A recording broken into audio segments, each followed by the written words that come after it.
Không à, chết em. Chị uống một tí được đó chị. Không. Chị uống một chai cũng được á.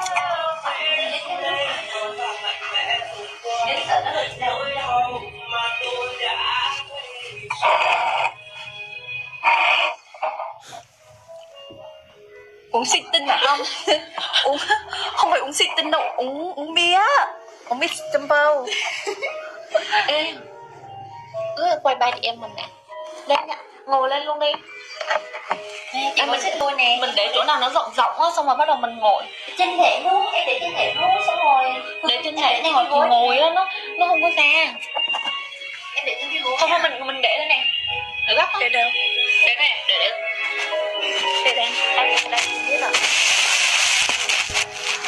Trong cuộc sống đâu có là phải rơi giọt lệ, đâu có ai là không có lúc mắc sai lầm và đánh mất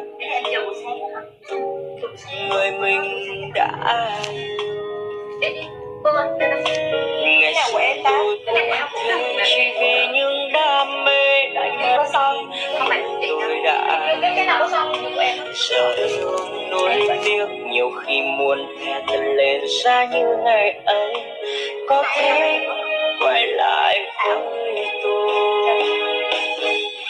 tôi đã cố tập sống một cuộc sống cô đơn và học cách một mình để bước qua những nỗi đau tại những vấp ngã tôi gây ra Là cái này đấy hả? làm hai ta cách xa.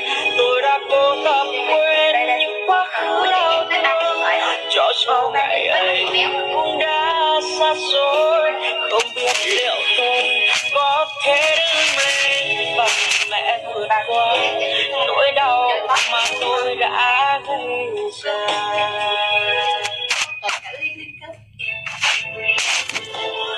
Bên thì sáng hơn. Tôi đã cố tập sống một cuộc sống cô đơn và học cách một mình để bước qua những nỗi đau thực tại. Sau những vấp ngã tôi gây ra làm hai ta cách xa.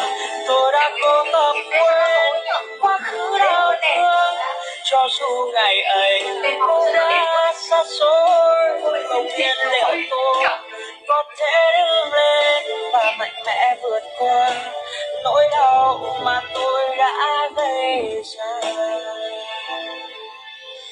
Mạnh mẽ vượt qua nỗi đau mà tôi đã gây ra. Mặt em nhỏ em chụp đi, mặt em bự quá. Không, chị thích chụp từ trong đây anh. Em nào mà em không tối lắm chị. Tối nè. Đúng rồi đó. Tối lắm chị, em ngồi ngoài đi.